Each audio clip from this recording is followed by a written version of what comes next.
Hallo Leute, wir sind in Kaiserslautern, im Konrad, dem Fahrradladen. Ich bin der Lucien, das ist der Tobi. Hi. Und wir zeigen heute euch mal den Ecken hier, wo bei uns diese Erlebniswelt oder Erlebnisstore von Riese Müller ist, also der ganze vordere Bereich von unserem Laden, wo wir so gut wie jedes Modell von Riese Müller haben. Jedes Modell, jede Farbe und fast jede Größe. Und heute haben wir ein ganz besonderes Video, und zwar machen wir ein Battle. Haben wir schon mal gemacht, das kam auch ganz gut an bei euch. Und zwar zeigen wir heute euch das Riese Müller Delight versus das Stevens E-Inception TR761.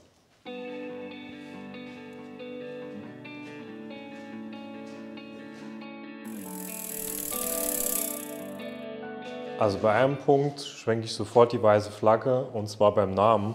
Also cool, E-Inception klingt, mit TR761 musst du erstmal was anfangen können. Ich glaube, da ist die Delight doch wesentlich griffiger. Gut, ich glaube, du wirst bei mehreren Punkten kapitulieren müssen, weil ich habe den Inbegriff des Tracking Fullies, und zwar halt das Riese Müller Delight in einer Version, die so nicht üblich ist. Und zwar haben wir hier die nicht GX-Option, das heißt, wir haben hier eher Tourenreifen mit dem Supermoto X, haben aber eine absinkbare Sattelstütze verbaut, die normalerweise nicht ist. Zum Beispiel hier oben haben wir eins. Das ist so dieses übliche Delight, wie man es dann so, wenn man es konfiguriert bekommt, ohne eine absinkbare Sattelstütze, wo man da oben sieht, ne? Halt Tourenrad. Stellt man sich einmal ein, fährt auch nicht ins gröbere Gelände, sondern eher so leichter Feldweg und mehr auf Kilometer. Und hier haben wir das Ganze halt nochmal mit diesem Packtaschenhalter, der schön clean hier ist, ohne diesen freischwebenden Gepäckträger, was dann eher aussehen würde wie hier bei dem Modell, was da steht, ne? Konfiguriert, haben aber trotzdem es noch mit einer absenkbaren Sattelstütze versehen, was so üblich nicht bei Riese Müller ist. Also ein besonderes Rad, auch wegen der Farbe, ne? So mal im Groben jetzt, ohne in die Details reinzugehen, ne? Ganz ehrlich, bei der absenkbaren Sattelstütze, da gehe ich sofort mit. Die habe ich hier schon vorverbaut. Hier musste ich sie nachrüsten, habe ich mir jetzt scheinbar ein Eigentor mitgeschossen. Ansonsten finde ich eigentlich, ganz ehrlich, du hast einen Fully mit Packtaschenhalter, ich habe einen Fully mit Packtaschenhalter. Ich habe stollige Reifen, du hast glatte Reifen. Würde ich nicht sagen, dass das ein Vorteil gegenüber ist, weil ich kann hier auch ganz einfach das Rad für 50 € mehr mit stolligen Reifen konfigurieren. Zudem muss man sagen, dass ich mit diesen Supermoto X-Reifen ähnlich oder genauso breite Reifen wie bei deinem Johnny Watts habe, aber ich habe einen laufruhigeren Reifen, der wenig widerstandsärmer ist, das heißt, der läuft mit weniger Strom mehr Kilometer, und er ist leiser und hält auch länger, also er fährt sich nicht so schnell ab. In den Kurven können auch die Stollen nicht so wegbrechen, wenn ich richtig schnell in die Kurve reinfahre, und ist einfach ein laufruhiger Mantel, ne? Wohingegen natürlich der andere natürlich auch seine Vorzüge hat, ne? Der Johnny Watts von Stahl. Ja, also hier hast du ein schönes Seitenprofil, ne? Kannst du auch auf Schotter, auf Waldwegen wunderbar fahren. Hast trotzdem einen Mittelsteg, der gut abrollt. Gerade beim E-Bike, ich weiß nicht, ob man da wirklich nur glatte Reifen braucht. Also ich würde da ja immer Richtung Profil gehen. Kommt immer auf den Einsatzzweck an. Wenn ich jetzt 80-20 Straße fahre und nur ganz selten in den Wald, dann ist es hier eher fahre ich aber jetzt 50-50 oder mehr Wald und mal ein bisschen Schotterwege, dann ist natürlich der hier, der mir mehr Sicherheit gibt, auch bei Feuchtigkeit oder Regen, ne? Klar. Ja. Aber gut, steigen wir mal ein bisschen tiefer in die Räder rein. Wir haben hier ja Fullies, das heißt, wir können uns mal richtig in die Dinger reinsetzen, auch technisch gesehen, ne? Womit willst du anfangen? Also was mir sofort ins Auge fällt, ist bei mir das Fahrwerk. Ich sehe RockShox vorne, ich sehe RockShox hinten, also sowohl die Gabel als auch der Dämpfer, richtig gute Qualität.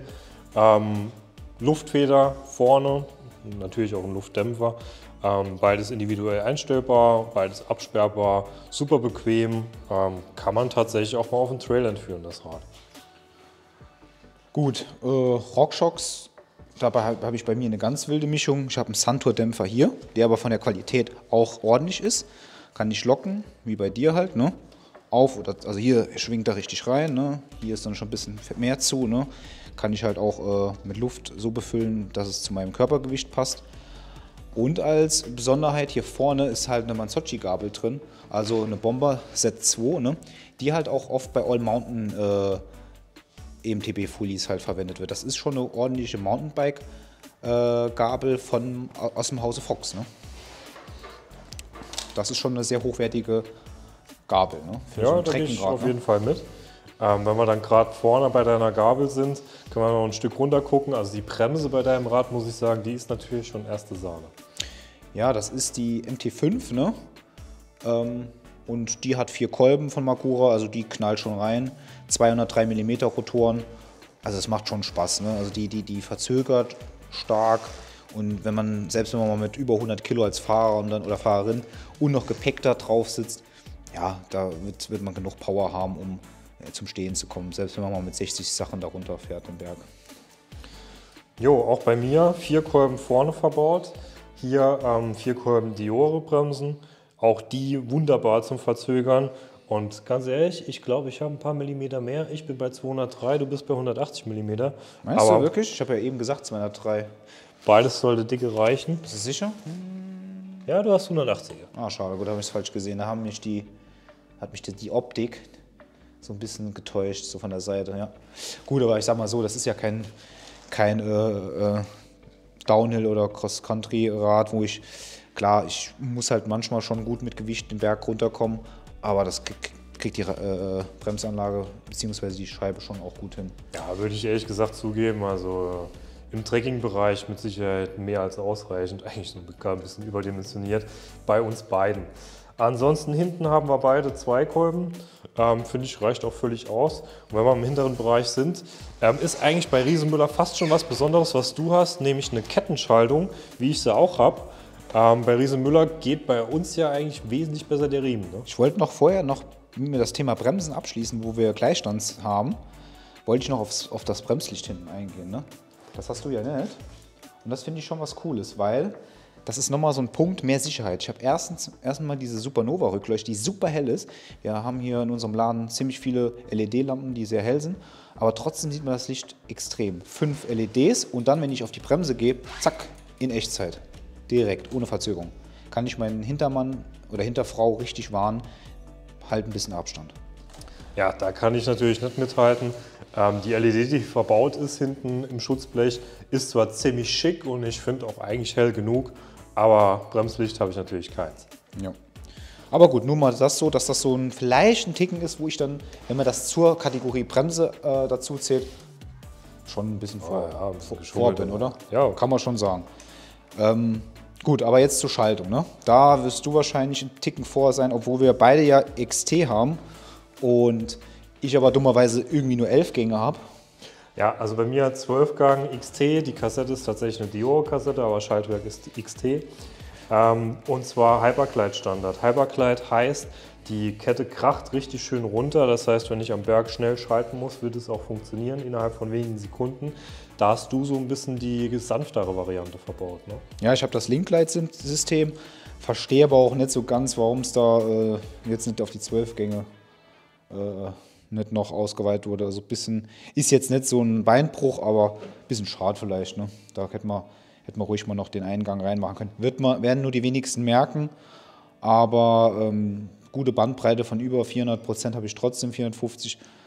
Aber da hätte ein 12er Gang schon noch ja. hätte jetzt nicht noch, sagen wir es mal so, wäre nicht schlimm gewesen, wenn der noch dabei wäre.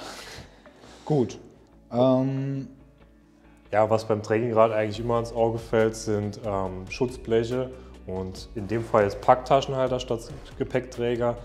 Und da muss ich ganz ehrlich sagen, bei Stevens, bei mir, sehr massiv alles, aber auch von der Optik ziemlich massiv. Also der Packtaschenhalter hier, dem sieht man schon an, dass der ein bisschen was hält.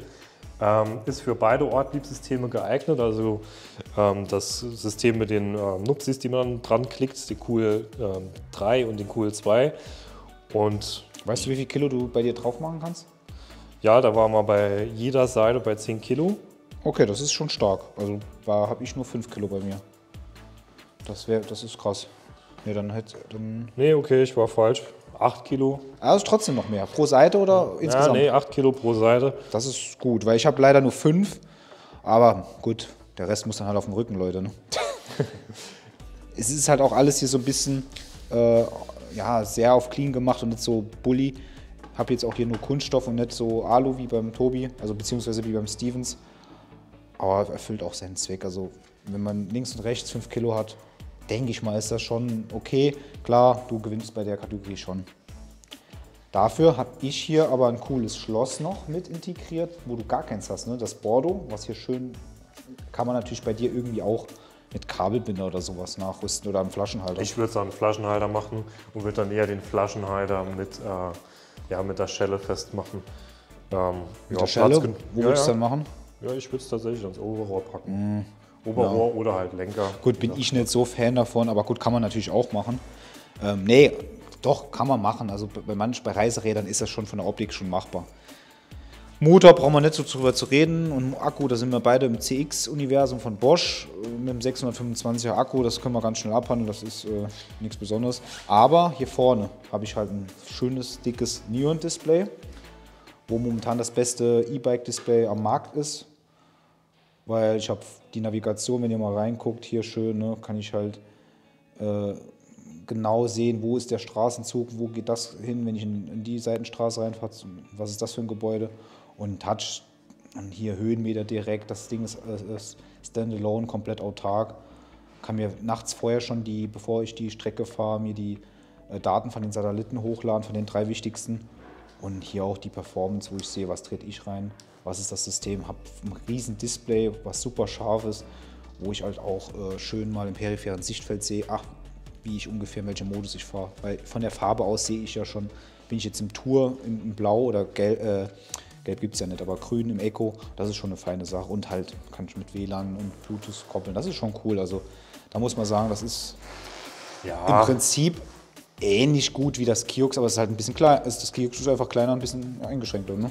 Ja, beim Kiox würde ich schon sagen, das ist eigentlich so ein Computer, der vielleicht mehr so Richtung Mountainbike zu verorten ist. Von der Optik ziemlich clean, ziemlich klein. Ich habe vor allem meine Fitnessdaten, die ich mir anzeigen lassen kann. Es ist auch eine rudimentäre Streckenführung möglich, da brauche ich aber immer das Handy zu, dann bekomme ich einen blauen Richtungspfeil. Ist schon durchaus zuverlässig damit zu navigieren, aber natürlich nicht zu vergleichen mit einem autarken Navigationsgerät, wie es das Neon ist. Ansonsten, wenn wir so im Cockpit-Bereich bleiben, bei mir ist es dann relativ schnell fertig. Wir haben einen cleanen Vorbau und den dicken Scheinwerfer dran, den hast du auch. Genau, wir haben beide den Supernova M99 Mini. Das ist auch schon wieder Gleichstand, das heißt, das Ding ist ultra hell. Haben noch den Fernlicht-Button hier, ne? Wo man dann einfach mal, sicher hier vorne die Wand, ne? Und dann hier zack, nochmal mehr, ne? Das ist schon schön hell, ne? Oder da hier. Und sicher richtig diese Reflexionsstreifen an dem Reifen da vorne, an diesem Urban, von diesem Rosé-goldenen da vorne, ne? Ja, das ist die gleiche Lampe einfach. Ne? Ich habe halt noch einen kleinen Vorteil hier, nicht nur wegen dem Display, sondern ich habe hier einen Vorbau, den ich halt verstellen kann vom Winkel. Das müssten wir hier bei dem anderen noch nachrüsten, weil ich hier den Standard Scorpio habe von Stevens, ne? Der einfach... Ja, ich glaube, die groben Dinge sind wir mal durchgegangen. Wir haben ja beide Räder auch speziell nochmal in einem extra Video besprochen. Aber gerade wenn du sagst, bei mir müsste man nachrüsten, ja, das könnt ihr auch, weil vom Preis her habe ich da noch richtig viel Spielraum, bis ich dort ankomme, wo du mit deinem Rad stehst. Gut, also klar, das Rad hier ist über 1.000 Euro teurer, das gebe ich zu. Ich liege hier bei 6,9, ne? Aber ich sag mal so, ne? Hier sind halt die Komponenten wirklich echt Sahne. Ich habe hier eine Farbe, die ist nicht so typisch. Wenn ich es mal ein bisschen bunter haben will, gibt es einmal in diesem Storm Blue, diesen Matt da oben, ne? Oder in einem bisschen auffälligeren Chili Matt. Und das habe ich jetzt bei dem Stevens Modell zum Beispiel nicht. Da gibt es nur dieses eine Grau oder ich gehe eine Stufe drunter. Also anstelle, cool. Dann habe ich halt so ein Mattgrün halt, ne? Ansonsten, wo ist halt also warum ist das Rad hier ein Tausender teurer? Es ist nicht nur, weil da Riese Müller draufsteht. Es ist halt tatsächlich die tickenwertigere Gabel, das Neon-Display und ich würde halt auch sagen, das Bremslicht. Schloss ist noch mit dabei. Das macht halt die Summe aus. Wenn ihr euch das mal ausrechnet zu Hause mit einem spitzen Bleistift, dann seht ihr eigentlich so, dass ihr das aufs Gleiche rauskommen würdet. Jo. Ja, also hier sind wir mittlerweile bei 5.699 Euro. Finde ich für das Komplettpaket echt super. Aber wie er schon gesagt hat, ihr müsst es nehmen, wie es ist. Also ihr habt hier immer eine Kettenschaltung, ihr habt hier immer ein Kiox-Display und alles, was ihr ändern möchtet, ja, das müsst ihr dann außerhalb von der Stevens-Lieferkette quasi nachrüsten lassen. Bei Riese Müller, da habt ihr natürlich wie üblich alle Möglichkeiten offen. Ihr könnt einen Rolo verbauen, ihr könnt einen Violo verbauen, ihr habt viele Konfigurationsmöglichkeiten. Habt ihr hier halt nicht. Hier habt ihr ein vorgefertigtes Komplettpaket, aber dafür, selbst mit einem spitzen Bleistift, wird es immer ein paar Euro günstiger bleiben. Genau, momentan haben wir, das ist jetzt das 23er Modell. Wir haben noch, glaube ich, ein paar 22er Modelle für den alten Preis, für 5.199. Wenn ihr da schnell seid, könnt ihr da vielleicht noch das ein oder andere bekommen. Ansonsten halt auch für die 5.699 ist es echt ein guter Preis, sage ich mal, weil hier sind wir mit knapp 7.000, über 1.000 Euro drüber. Hab überall ein bisschen mehr, logischerweise, aber für denjenigen, der sagt, komm, das reicht mir auch, ist natürlich hier dann mit ein bisschen günstiger. Oder halt dem grünen, sogar für 4,5 sogar noch drunter. Ne? Hat dann einen 500er Akku, aber der Rest ist ähnlich. Anstelle halt im Kiox ein Purion-Display. Man muss halt einfach wissen, was man halt will. Der Rest ist halt einfach, kostet dann halt ein bisschen. Ne? Ja, jetzt waren wir die ganze Zeit so dicht aufeinander. Ich glaube, ich mag gar nicht entscheiden, wer von uns gewonnen hat. Vielleicht gebt ihr da mal einen Tipp zu ab, was wäre eher euer Fall. Oder vielleicht fahrt ihr ja schon eins von den Rädern. Ich sehe mich ein kleines Stück vorne vielleicht, aber ich glaube, so in den einzelnen Punkten hat da jeder mal kurz gepunktet. Ja, schreibt uns gerne mal einen Kommentar, wie ihr das seht. Dann würde ich sagen, schreibt gerne rein, welches Rad ihr besser findet oder wo ihr cooler findet. Seid ihr eher Team Stevens Preis-Leistung oder eher Team Riese Müller? Immer schön drauf, was geht. Und ansonsten würde ich sagen, euch noch eine gute Woche und bis zum nächsten Video. Ne? Bis zum nächsten Mal. Ciao.